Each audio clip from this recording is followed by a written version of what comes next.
여러분, 요즘은 병원비보다 더 무서운 게 간병비인 것 같습니다. 나이가 들수록 병원비는 실비로 어찌저찌 되지만 간병비는 먹고 살기 힘든 자식들에게 폐 끼칠까 걱정되는 부분 중에 큰 비중을 차지하고 있지요. 간병비 보험 가입 전 이 영상 하나로 보험사들이 알려주지 않고 베테랑 설계사들도 모르는 보험금 청구 시 보험사들이 고의적이진 않겠지만 사람들이 쉽게 빠질 수 있는 함정, 그 함정을 제가 지금부터 하나하나 알려드릴게요. 첫째, 보장 범위. 어떤 상황에서 간병비가 나오는지 제일 중요해요. 예를 들어서 치매 간병비만 보장인지 뇌졸중, 암, 파킨슨 등 장기 간병 상태도 포함되는지 꼭 확인하세요. 꼭 모든 질병 또는 상해로 인한 간병 상태에 문구가 들어가 있는지 확인하세요. 둘째, 간병 인정 기준, 즉 ADL 조항이 너무 까다로운 경우입니다. 대부분 일상생활 기본 동작 ADL 기준으로 취급돼요. 세수, 50기, 이동, 배변 등 6가지 중 3가지 이상 못하면 지급 이런 식이 많아요. 보험사마다 기준이 조금씩 다르니 꼭 확인해보세요. 예를 들어 50기 세수, 배변 3가지 다 못해야 지급되지만 대부분 노인들이 완전 불능은 아니에요. ADL 2가지 이상만 불능이어도 지급하는 상품을 고르세요. 셋째, 치매 진단 기준 확인. 보통 CDR 치매 단계 1 이상 또는 DSM-5 치매노 진단서 기준이에요. 치매 의심, 경도 치매, 초기 이런 단어는 무조건 지급 불가라는 걸 알고 계세요.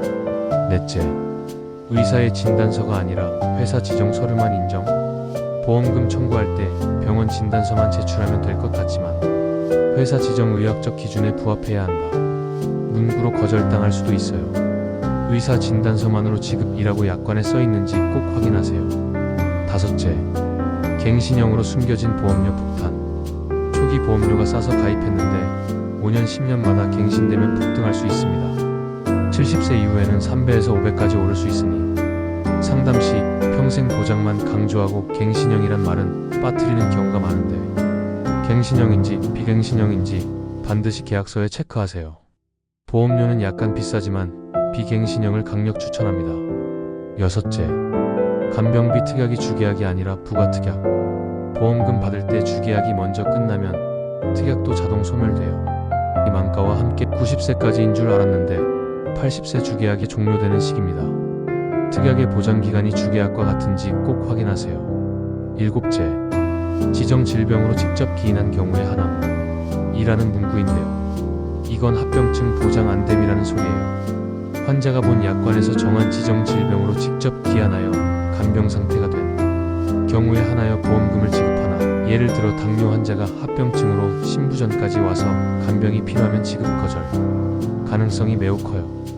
이럴 땐 질병 또는 그로 인한 후유증으로 인한 간병 상태 문구가 있는 상품이 안전합니다. 요즘은 나이 40세가 넘으면 4대 질환인 고혈압, 당뇨, 고지혈증, 간염 없는 분이 안 계시더라고요. 꼭 확인하시고 가입하세요. 여덟째, 이미 병력 있으면 보장 제외로 몰래 빠짐.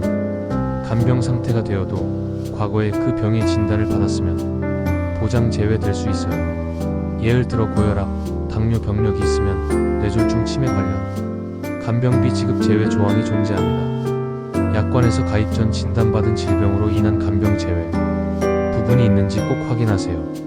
아홉째, 보험금 지급 시기 늦추는 조건. 약관에 간병 상태가 180일 지속 시 지급이라고 적힌 상품이 많아요. 즉 6개월 이상 누워 있어야 지급 가능하다는 말이에요. 간병 상태 90일 이상 지속 시 지급 또는 진단 즉시 지급 상품을 고르세요.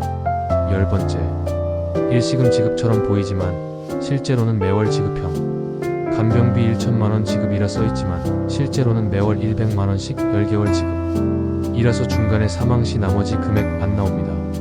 지급 방식이 일시금인지 분할 지급인지 꼭 확인하세요.